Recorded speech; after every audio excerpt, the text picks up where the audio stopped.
Baakiyalakshmi. Upcoming எபிசோட்ல இங்க கமலா பாக்கியாவை கண்டபடி திட்டணும், அவளை அசிங்கப்படுத்துறதுல கோபி மாப்பிள்ள தானா நம்ம வீட்டுக்கு வரணும், நான் வர வச்சு காட்டுறேன் பாரடி அப்படின்னு கமலா இங்க ரொம்ப வீராப்பா வந்து பாக்கியா வீட்டுல வந்து பாக்கியா பார்த்து, ஏ பாக்கியா உனக்கு என்ன நினைச்சிட்டு இருக்க, நீ எதுக்கடி இப்படி மாப்பிள்ளை கிட்ட நல்ல ஒரு மாதிரி நடிச்சு மாப்பிள்ளைய இப்போ ஓ வீட்டுக்கு கொண்டு வந்திருக்க, ஏண்டி உனக்கு அறிவு இல்லையா, இப்படிதான் அடுத்தவங்க புருஷனை வாய்ப்பு கிடைச்சா அப்படி வளைச்சு போட்டுருவியா, ஏன் பாக்கியா உனக்கு என்னடி பிரச்சனை அப்படின்னு கேட்க, இங்க பாக்கியா ஒண்ணு, இங்க பாருங்கம்மா நீங்க தப்பா புரிஞ்சுட்டு பேசுறீங்க, நான் ஒன்னும் அவரை என் வீட்டுக்கு அழைச்சிட்டு வரல, எங்க அத்தையும் அவங்களோட பிள்ளைங்களும் தான் அவர் மேல அந்த அன்புலையும் பாசத்துலையும் இங்க அழைச்சிட்டு வந்துட்டாங்க, நான் எவ்வளவோ சப்போர்ட் பண்ணி பார்த்தா ராதிகாவுக்கு, ஏன் அது ராதிகாவுக்குமே தெரியுமே அப்படின்னு சொல்ல, பாக்கியா சும்மா நடிச்சிட்டு இருக்காத பாக்கியா நீ அப்படின்னு சொல்லுவோம், இங்க பாருங்கம்மா திரும்பவும் சொல்றேன், நான் ஒரு நல்ல ஃப்ரெண்டா ராதிகாவுக்கு இப்பவுமே சப்போர்ட் பண்ணிட்டு தான் இருக்கேன், ஆனா நீங்க அதை சரியா புரிஞ்சுக்காம இருக்கீங்க, அதுக்காக நான் தப்பான கிடையாது, திரும்பவும் சொல்றேன் அப்படின்னு சொல்ல,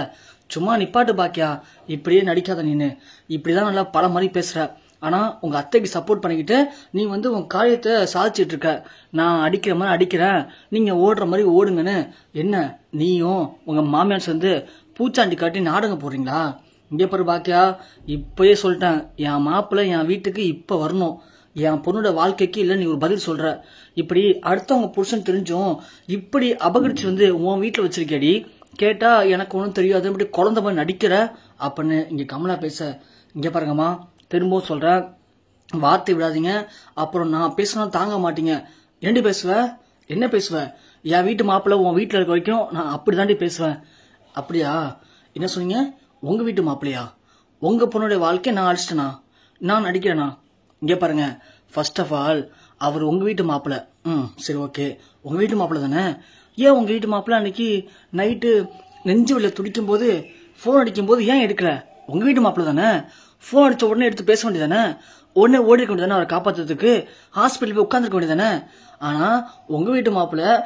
நெஞ்சு வெளில எங்க துடிச்சாலும் போன் எடுக்க மாட்டீங்க, ஹாஸ்பிட்டல் வந்து விட்டாலும் ஹாஸ்பிட்டல் வந்து பார்க்க மாட்டீங்க, அவரை சரி பண்ணதுக்கு அப்புறமா வந்து எங்க வீட்டு மாப்பிள்ளை எங்க வீட்டு வரும்னு சொல்லி என்ன கதை விடுறீங்களா, அப்புறம் சொன்னீங்க உங்க பொண்ணோட வாழ்க்கைய உங்க பொண்ணுடைய வாழ்க்கைய நான் கெடுத்துட்டேன், அதுவும் அடுத்தவங்க புருஷனுக்கு நான் ஆசைப்படுறேன், ஏமா நான் ஆசைப்படுறேன், கொஞ்சம் கூட நான் நாக்கு கூசாம பேசுறீங்களே, ஒரு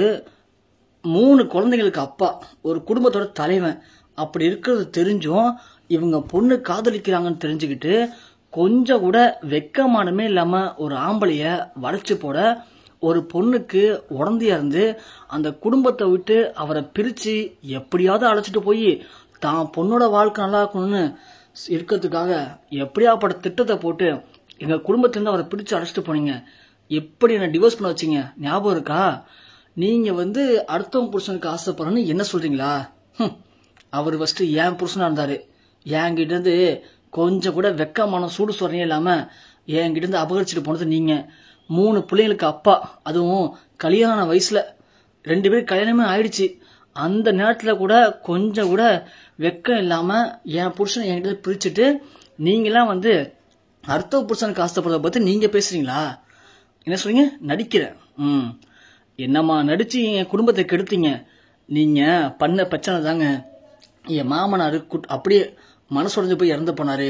இப்படி ஒரு குடும்பத்தோடைய சாபக்கேடு தான் இன்னைக்கு உங்க பொண்ணுக்கு பெரிய பாவமா நிக்குது, இப்படி தப்பு மேல தப்பு பாவம் மேல பாவம் பண்ணி போட்டு நீங்க வந்து என் வீட்டு வாசல்னு என்ன கேள்வி வைக்கிறீங்களா, இங்க பாருங்க திரும்ப சொல்றேன், அவர் ஏற்கனவே அவர் மேல நான் போலீஸ்ல கம்ப்ளைண்ட் கொடுத்திருக்கேன், அப்படி இருந்தும் அவர் வந்து இங்க ஒன்னா வச்சிருக்காங்க அப்படிங்கிறது மிகப்பெரிய குற்றம், ஒரு குற்றவாளி என் வீட்டுல வந்து இருக்கக்கூடாது, இருந்தாலும் அவருக்கு உடம்பு சரியில்லை போனா போதுன்னு இங்க இருக்க வச்சிருக்கேன், சும்மா இப்படி வந்து திரும்ப திரும்ப என் வீட்டு வாசல் முன்னாடின்னு கத்திக்கிட்டு இருந்தீங்க அப்படின்னா உங்க மேலேயும் கம்ப்ளைண்ட் கொடுத்து உள்ள தள்ளிடுவேன் பாத்துக்கோங்க அப்படின்னு சொல்ல, இங்க உள்ள செல்வி, அக்கா பரவாயில்லையக்கா சூப்பரா பேச ஆரம்பிச்சிட்டியே, இந்த மாதிரி மட்டும் நீ ஸ்டார்டிங்லயே பேசியிருந்தானா இதுங்கெல்லாம் வந்து நம்ம வீடு தேடி வந்து பேசுமாக்கா அப்படின்னு சொல்ல, ஏய் இங்க பாரு நீ வீட்டு வேலைக்காரி வேலையை மட்டும் பாரு, அவள் நான் ஏத்தி விட்டுட்டு இருக்க அப்படின்னு சொல்ல, உடனே பாக்கியா இங்க பாருங்க அவ வீட்டு வேலைக்காரி கிடையாது, அவ என் தங்கச்சி மாதிரி, அவ பேசத்தான் செய்வா, இது என் வீடு, என் வீட்டுல வந்து என்னை பத்தி யாரு பேசினாலும் அவ பேசுவா, அவளுக்கான எல்லா உரிமையும் இங்க இருக்கு அப்படின்னு சொல்ல கமலா ஒண்ணு, ஓ அப்படியா, என் வீட்டு மாப்பிள்ளை ஒன்றா வச்சுக்கிட்டு என்னையும் அதிகாரம் பண்றீங்களா, வீட்டு வேலைக்கு விட்டு திட்ட வைக்கிறியா, இப்பயே நான் போறேன், போலீஸ்க்கு போறேன், இது மாதிரி என் மாப்பிள்ளையை கடத்திட்டு வந்துருக்கேன்னு சொல்லி இப்பயே கம்ப்ளைண்ட் கொடுக்குறேன் அப்படின்னு சொல்ல, கொடுங்க, தாராளமா கொடுங்க, யாருங்க வேணாம்னா, உங்க மாப்பிள்ளை யாருங்க கடத்திட்டு வந்து வச்சிருக்கா, உங்க மாப்பிள்ளை தான் உங்க பொண்ணு வேணான்னு சொல்லி அவங்க அம்மா தான் வேணும்னு இங்க வந்து இருக்காரு, புரிதுங்களா, எனக்கு எந்த பிரச்சனையும் கிடையாது, நீங்க தாராளமா போய் கம்ப்ளைண்ட் கொடுங்க, நான் ஆல்ரெடி அவர் மேல கம்ப்ளைண்ட் கொடுத்து வச்சிருக்கேன், அப்படி இருக்கும்போது அவர் வந்து என் வீட்டுல இருக்கிறது அவர் மேலதான் தேவையில்லாம திரும்பவும் கம்ப்ளைண்ட் ஆகி அவர் தூக்கி உள்ள வைக்க போறாங்க, அவரு அங்க இருந்தான்னா ஜெயில இருந்தான்னா எனக்கு அதை பத்தி கவலையே கிடையாதுங்க, தாராளமா போய் கொடுங்க அப்படின்னு சொல்ல, இங்க அப்பதான் ஈஸ்வர் வெளியே வராங்க, என்ன பாக்கியா என்ன சொல்ற, அவன் உள்ள போகணுமா அப்படி கேட்க, இங்க பாருங்க அத்தை, எனக்கு இந்த பிரச்சனைக்கு சம்பந்தமே கிடையாது, உங்க புள்ளிய நீங்க இங்க அழைச்சு வந்திருக்கீங்க, நான் வரும்போதே அழைச்சிட்டு வர வேணும்னு பல வாட்டி சொன்னேன், ஆனா நீங்க கேட்கல, அழைச்சிட்டு வந்துட்டீங்க, இப்போ அவங்க மாப்பிள்ளைய நீங்க கடத்திட்டு வந்துட்டீங்கன்னு சொல்லி கம்ப்ளைண்ட் கொடுக்க போறாங்களாம், இதுல நான் என்ன பண்ணணும் அப்படின்னு சொல்ல, ஓ கம்ப்ளைண்ட் கொடுப்பாளா இவ, கொடுப்பா ஏழி கம்ப்ளைண்ட் கொடுக்க போற, இங்க பாரு என் புள்ள மனசார வந்திருக்கான், என் புள்ளைய நீங்க பார்த்து லட்சம் தான் தெரிஞ்சு போச்சே, அதனாலதான் இனிமேலும் அங்க இருந்தா தான் உயிரே போயிடுன்னு பயந்து போய் என் புள்ள என் கூட வந்துட்டான், இப்போ இங்க இருக்கான், அவன் இனிமே இங்கதான் இருப்பான், எது ஓ மாப்பிள்ளையா, உனக்கு மாப்பிள்ளைக்கு முன்னாடி அவன் 3 குழந்தைக்கு அப்பண்டி, அதுக்கு முன்னாடி எனக்கு அவன் புள்ள, இப்படி 2 வகையான சொந்தம் நாங்க இங்க இருக்கோம், அதை தாண்டி தான் நீ 3ஆவதா வந்து என் மருமகளுக்கு தெரியாம என் பையனை சொக்கு பொடி போட்டு மயக்கி கொண்டுட்டு போய் உன் வீட்டுல வச்சுக்கிட்டீங்க, அப்படி கொண்டுட்டு போன ஒரு தங்கத்தை தகரமா நினைச்சு எவ்வளவு கஷ்டப்படுத்த முடியுமோ அவ்வளவு கஷ்டப்படுத்திருக்கீங்க, அதனால தாண்டி அவன் இன்னைக்கு உயிருக்கு போராடுற நிலைமை வந்து இங்க இருக்கான், அதனால ஒரு நாள் என்ன பண்ணணுமோ பண்ணிக்கடி, என்னால என் பையனை அனுப்ப முடியாது அப்படின்னு சொல்ல, கமலாவனு இங்க பாருங்க, நீங்க தேவையாவளை பார்த்துட்டு இருக்கீங்க, ஒழுங்கா என் மாப்பிள்ளைய என் கூட அனுப்புறீங்க, என் மாப்பிள்ளைய எனக்கு பார்த்து தெரியும் அப்படின்னு இங்க கமலாவுக்கும் ஈஸ்வரிக்கும் வாக்குவாதம் பயங்கரமா போக, ஒரு பக்கம் செலியன் ஒரு பக்கம் இனியா 2 பேருமே வந்து ஈஸ்வரிக்கு சப்போர்ட் பண்ணி பேசுறாங்க, இங்க பாருங்க இனிமேல எங்க டாடி வரமாட்டாங்க, எங்க டாடி எங்க கூட தான் இருப்பாங்க அப்படின்னு இனியா சொல்ல, உடனே கமலா ஏய் நீ வாய மூட ஃபர்ஸ்ட் அப்படின்னு சொல்ல, செலியன் ஒண்ணு இங்க பாருங்க உங்களுக்கு அவ்வளவுதான் மரியாதை சொல்லிட்டேன், ஒழுங்கா இங்கிருந்து இடத்த கழிப்பிடுங்க, இல்லைனா கழுத்தை பிடிச்சி நானே வெளியே தள்ளிடுவேன் அப்படின்னு இங்க வாக்குவாதம் போக, பாக்கியா ஒண்ணு இங்க பாருங்க ஒரு நிமிஷம் இருங்க, நீங்க வாசல் நின்று எப்படி வேணாலும் அடிச்சுக்கங்க, இல்ல எப்படி வேணாலும் திட்டிக்கங்க, எனக்கு அதை பத்தி கவலையே கிடையாது, ஆனா இது எல்லாமே வாசலுக்கு வெளியில தான் இருக்கணும், வாசல் தாண்டி வீட்டுக்குள்ள வந்து யாரும் பேச அழைச்சக்கூடாது, சோ வீட்டுக்குள்ள அப்படி வந்து கத்துறீங்க அப்படின்னா நான் உடனே போலீஸ் கால் பண்ணி உங்க எல்லார் மேலேயும் கம்ப்ளைண்ட் கொடுத்துருவேன், இது என் வீடு, எனக்கு பிடிச்ச மாதிரி தான் இருக்கணும், எனக்கு பிடிச்சவங்க மட்டும் தான் இங்க வரணும், உங்களுக்காக அவரை உள்ள விட்டுருக்கேன், அவருக்காக இவங்களை யாரையும் உள்ள விட முடியாது, புரியுதா,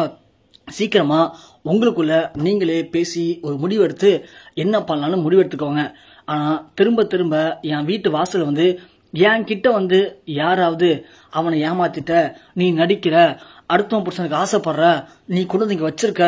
அப்படின்னு திரும்ப திரும்ப யாராவது பேசுனீங்கன்னு வச்சுக்கிறேன், அப்புறம் நான் ஒழுங்கு மரியாதை இருக்க மாட்டேன், நான் வேற மாதிரி எதனா பண்ண வேண்டியதா இருக்கும், இல்லைன்னா நேரா போய் போலீஸ் ஸ்டேஷன் கம்ப்ளைண்ட் கொடுத்து வந்துடுவேன் பாத்துக்கோங்க அப்படின்னு பாக்கியா சொல்ல, இங்க கமலாவுக்கு ஒண்ணுமே பண்ண முடியல, என்ன இது பாக்கியா இப்படி பேசுறா, ஒரு பக்கம் ஈஸ்வரி, ஒரு பக்கம் இந்த இனியா, ஒரு பக்கம் செலியனு, எல்லாருமே இப்போ மாப்பிள்ளைய விடுற மாதிரி தெரியலையே, என்ன பண்ண தெரியாம கமலா யோசிச்சுக்கிட்டு அங்கிருந்து போறாங்க.